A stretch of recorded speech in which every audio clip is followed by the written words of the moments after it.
सुप्रभात बच्चों। आज हम क्लास 7th का बसंत पुस्तक मतलब हिंदी साहित्य का दूसरा पाठ हम पढ़ेंगे। दूसरा पाठ में ऑलमोस्ट हम लोग पढ़ चुके हैं पिछले 3 क्लासेस में, और अब इसमें बचा है सिर्फ प्रश्न अभ्यास। तो हम इसका प्रश्न अभ्यास करेंगे और फिर हम इसके वर्कशीट में आप लोगों को वर्कशीट प्रोवाइड कराऊंगी, ठीक है, दूंगी, और वो आप लोगों को प्रश्न उत्तर अपने अकॉर्डिंग उसका आंसर लिख के PDF सेंड करना है, ठीक है। बट ये आज हमारी सिर्फ प्रश्न उत्तर की क्लास है। आप लोग अपनी फेयर कॉपी में लिखेंगे इस प्रश्न को और इसके आंसर भी मैंने जो मैं आप लोगों को PDF भी इसका सेंड कर दूंगी, ठीक है, क्लास में, ग्रुप क्लास में। ओके, तो अभी हम दूसरा पाठ जिसका शीर्षक है दादी माँ, इसके लेखक कौन है? इसके लेखक है शिव प्रसाद सिंह, है ना। तो इसमें लेखक को मतलब कि पहला प्रश्न दिया है, लेखकों का मतलब क्या है कि जो हमारे इस पाठ के लेखक हैं शिव प्रसाद सिंह, ठीक है। उनको अपनी दादी माँ की याद के साथ साथ बचपन की और किन किन बातों की याद आ जाती है। तो आप लोगों को भी बच्चों पता होगा कि हम किसी को याद करते हैं तो उनको याद करने के साथ साथ उनके साथ जुड़ी हुई सारी बातें याद आती हैं। तो वैसे ही यहाँ पे लेखक को भी अपनी दादी माँ की याद आने के साथ साथ उनके साथ बचपन में बिताए गए कुछ पल याद आते हैं, कुछ बातें याद आती हैं, वो है। तो इस कहानी में उन्होंने लिखा है और हमें इसका उत्तर देना है। तो जब लेखक को मालूम हुआ कि उनकी दादी माँ की मृत्यु हो गई है तो उनकी आंखों के सामने दादी माँ की क्या होती है, दादी माँ के साथ बिताई गई कई यादें सजीव हो उठी, ठीक है। सजीव मतलब क्या होता है कि जो हमारे मन में चल रहा है वो हमें ऐसे सामने स्पष्ट दिखाई देना, हमारी आंखों के सामने दिखाई देना, ऐसे महसूस होना, ठीक है। तो वो ऐसे सजीव हो उठी, यादें सजीव हो उठी। ये साहित्यिक भाषा है, ठीक है बच्चों। तो उसे अपने बचपन की स्मृतियाँ मतलब कि यादें, जैसे गंधपूर्ण झाग भरे जलाशयों में कूदना, वो आप लोगों को इस कहानी में पढ़ा होगा आप लोगों ने कि गंधपूर्ण झाग भरे का क्या मतलब है कि वो एक ऐसा गड्ढा होता है जिसमें बरसात के क्या होते हैं, पानी इकट्ठा होने के बाद उसमें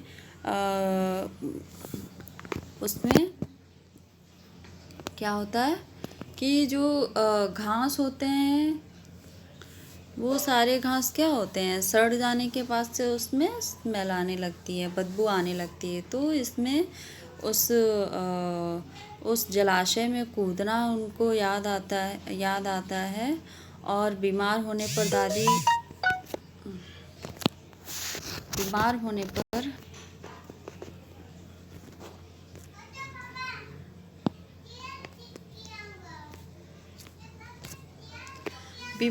पर दादी माँ का जो दिन रात सेवा करना तथा खास तौर पर साफ़ सफाई का ध्यान रखना, ठीक है, ये सब बातें उनको याद आती हैं। किशन भैया की शादी पर औरतों द्वारा किए जाने वाले गीत और अभिनय के समय बीमार लेखक का चादर ओढ़कर सोना और पकड़े जाने पर दादी माँ का उनका पक्ष लेना।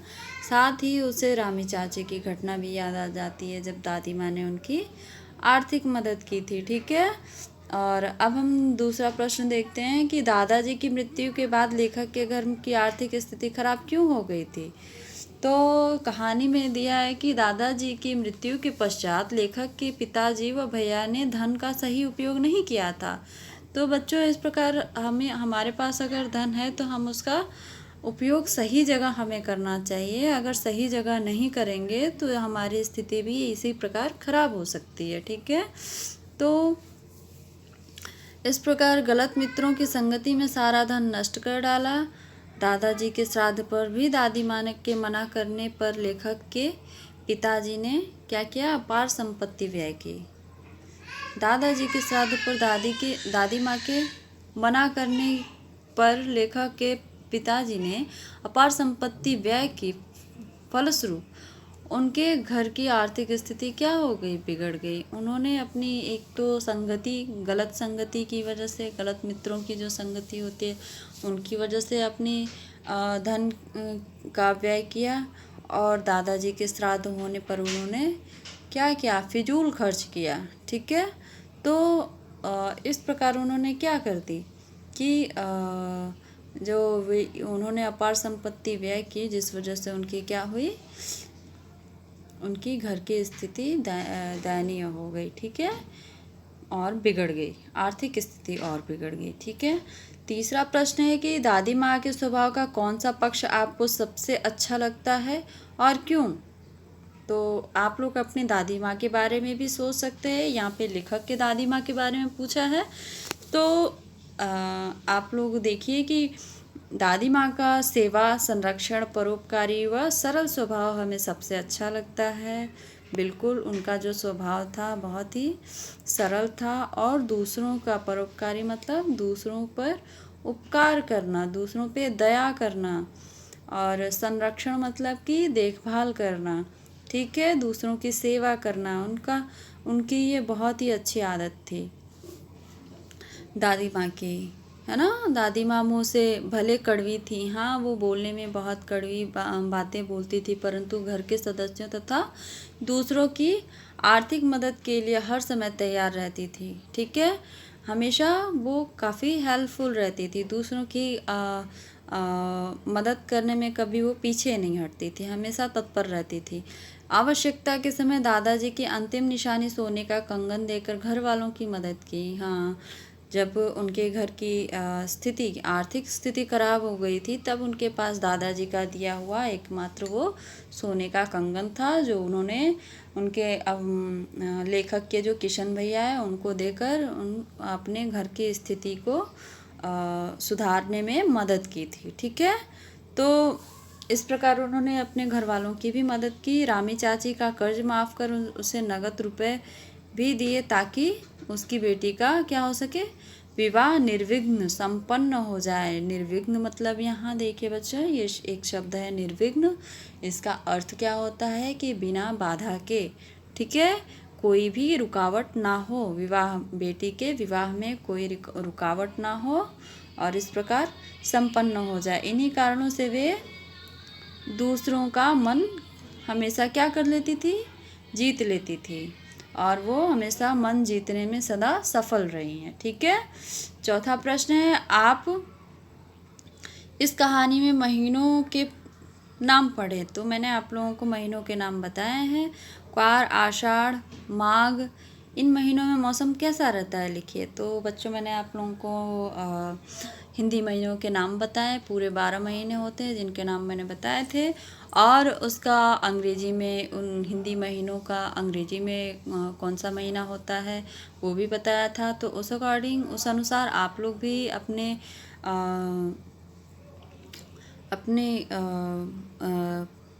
मत प्रकट करेंगे कि आप लोगों को भी इतनी बात तो समझ में आ गई होगी कि इसमें अगर क्वार का महीना है तो अंग्रेजी के कौन से महीने में ये क्वार का महीना पड़ता है, तो उसके अनुसार उस महीने में क्या, कैसा मौसम रहता है। ठीक है, तो यहाँ पे मैंने लिखा है, आप लोग देखिए कि क्वार के महीने में कैसा मौसम रहता है। ना तो अधिक गर्मी होती है, ना अधिक सर्दी होती है, हल्की फुल्की ठंड रहती है। आमतौर पर मौसम क्या होता है, साफ रहता है। आषाढ़ के महीने में क्या होता है, मौसम वर्षा का होता है, बारिश होती है, और इस महीने में अगर बारिश ना हो तो क्या होती है, गर्मी बढ़ जाती है। ठीक है, माघ का महीना अत्यधिक सर्दी वाली होती है, और भयंकर सर्दी से सभी का बुरा हाल होता है। तो ये सर्दी की वजह से हम कितने स्वेटर पहन के और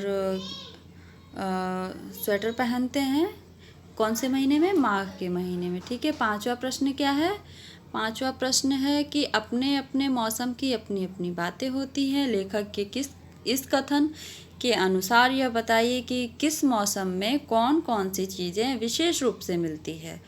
तो बच्चों, आप लोगों को पता होगा कि सभी मौसम में जितने भी जो मौसम है उन मौसम के अनुसार ही हमें, है ना, फल, सब्जियां,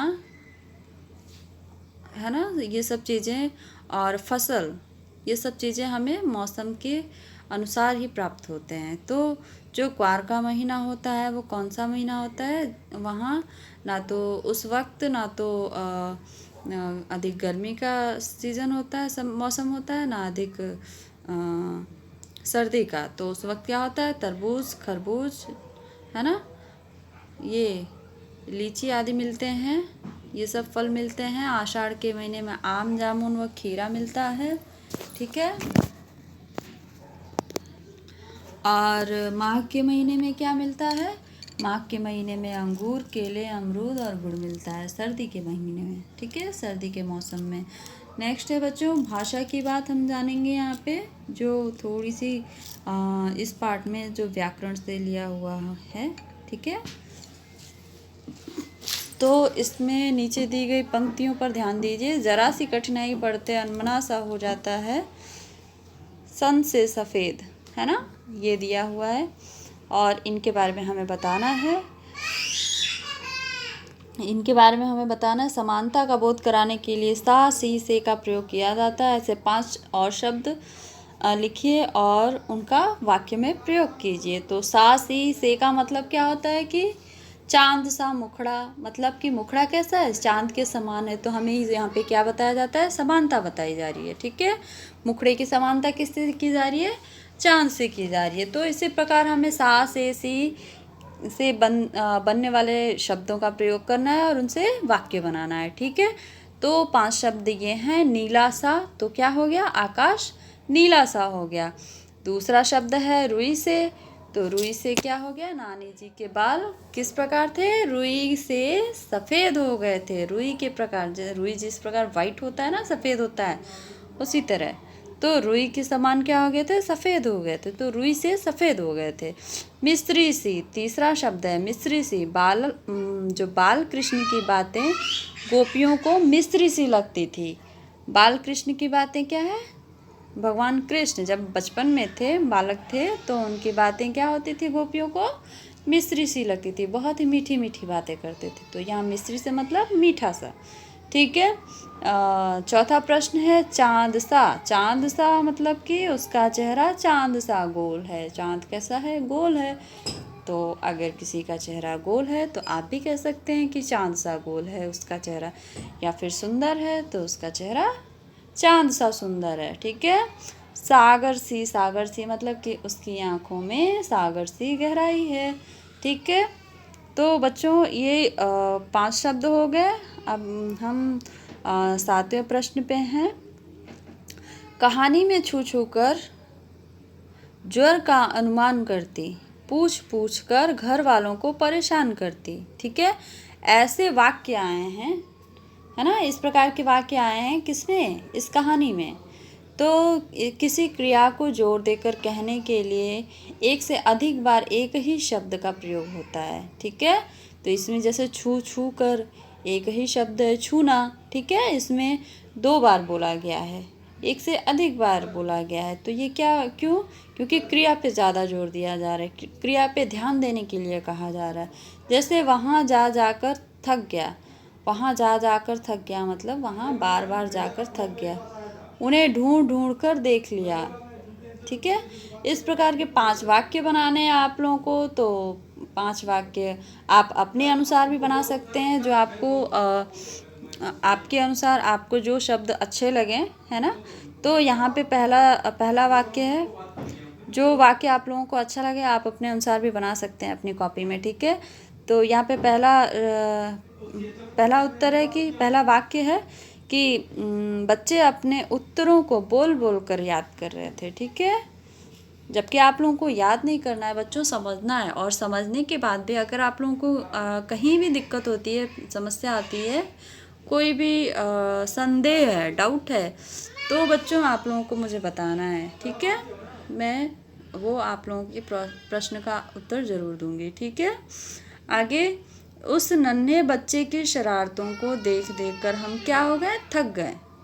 तो देख देख कर यहाँ पे हमने शब्द का प्रयोग किया है। दूसरा, ज़ोर ज़ोर से चिल्लाकर, ये जो भी शब्द हैं जिसको जिन शब्दों की पुनरावृत्ति हुई है ना, तो वो शब्द क्या है, क्रिया के साथ जुड़े हुए हैं, है ना। तो यहाँ पे ज़ोर ज़ोर से क्या है, चिल्लाकर तुम क्या साबित करना चाहते हो। अगला है, चौथा वाक्य है, बार बार उसके उस सवाल करने से हम क्या हो गए थे, तंग आ गए थे, परेशान हो गए थे। पुलिस ने अपराधी को पीट पीट कर क्या कर दिया, अधमरा कर दिया। तो बच्चों यहाँ पे ये 5 वाक्य पूरे होते हैं, ठीक है, जो कि ये किसी क्रिया को क्या करते हैं, क्रिया के बारे में बताते हैं कि क्रिया पर क्रिया के साथ किस प्रकार का शब्द प्रयोग किया गया है, ठीक है।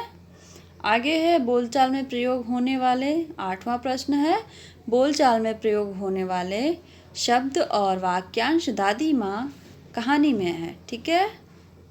इन शब्दों और वाक्यांशों से पता चलता है कि यह कहानी किसी विशेष क्षेत्र से संबंधित ऐसे शब्दों और वाक्यांशों में क्षेत्रीय बोलचाल की खूबियाँ होती हैं। उदाहरण के लिए क्या दिया हुआ है, उदाहरण के लिए कुछ शब्द हैं बोलचाल की, क्षेत्रीय बोलचाल की मतलब कि हम जिस जगह पे रहते हैं उस स्थानीय, उस विशेष स्थान की जो बोली होती है ना, जो हम अपने घर में बोलते हैं वो बोली होती है, उस बोली में, इस कहानी में वहाँ के स्थानीय बोलचाल की जो भाषा है कुछ शब्द दिए हुए हैं, ठीक है। जैसे इसमें निकसार, बरहा, उरिन, चिवड़ा, छौंका इत्यादि शब्दों को देखा जा सकता है। शब्दों का उच्चारण अन्य क्षेत्रीय बोलियों में अलग ढंग से होता है। जैसे चिवड़ा को चिड़वा बोलते हैं, अलग स्थानीय भाषा में चूड़त्र बोलते हैं, पोहा बोलते हैं, है ना। और इसी तरह छौंका को छौंक या तड़का भी कहा जाता है। निकसार का मतलब क्या होता है, निकसार, उरिन और ब्रह्मा शब्द क्रमशः कैसा है, निकसार मतलब निकास, मतलब निकलना, है ना। उरिन मतलब उऋण, कर्ज होना, ठीक है, कर्जदार होना। और ब्रह्मा मतलब, ब्रह्म का मतलब क्या होता है, यहाँ पे ब्रह्मा मतलब लिखने का इसमें ढंग अलग है, पर जो हम उच्चारण करेंगे वो ब्रह्मा है। और ब्रह्मा मतलब भगवान से यहाँ पे दिया हुआ है, ठीक है, शब्द का क्षेत्रीय रूप है। इस प्रकार के 10 शब्दों को बोलचाल में उपयोग होने वाली भाषा बोली से एकत्र कीजिए और कक्षा में लिखकर दिखाइए, ठीक है। तो आप अपनी बोली के भी 10 शब्द लिख सकते हैं। यहाँ पे मैंने भी लिखा है, काहे, बंदा, कृपा, कृपा मतलब कृपा होता है, काहे मतलब क्यों होता है, बंदा मतलब क्या होता है, व्यक्ति होता है, कार प्रयोजन मतलब होता है कि कार्य, प्रयोजन, है ना। लक्ष्मण, आपा, भनक, घना, बटेऊ, इस प्रकार के शब्द हैं जो क्षेत्रीय बोली के हैं, है ना। आप लोग भी अपने अनुसार अपनी बोली के 10 शब्द, आप सब लोग अपनी बोली के 10 शब्द लिखेंगे, ठीक है बच्चों। तो ये हमारा दूसरा पार्ट पूरा होता है ना, समाप्त होता है। यहाँ पे दूसरे पार्ट का प्रश्न उत्तर समाप्त होता है, इसकी व्याख्या भी समाप्त होती है, और हम अब इसकी वर्कशीट करेंगे, और ये आप लोगों को अपनी फेयर कॉपी में करनी है, ठीक है। वर्कशीट भी आप लोगों को फेयर कॉपी में करनी है। तो सबसे पहले हम इससे पहले की जो पहले का पार्ट है कि पहला पार्ट है जो हम पंक्षी उन्मुक्त गगन के, वो कंप्लीट हो चुका है, और उसका वर्कशीट मैं आज आप लोगों को दूंगी व्हाट्सएप क्लास में। और हमारी नेक्स्ट क्लास जो होगी, ठीक है, वेडनेसडे को, बुधवार को, तो उसमें हम इसकी क्या करेंगे, हम इसकी वर्कशीट करेंगे, ठीक है। तो बच्चों आप लोग वर्कशीट प्रश्न का उत्तर देने के लिए तैयार रहिएगा व्हाट्सएप क्लास में। अभी क्लास समाप्त होती है, ठीक है बच्चों। Thank you class.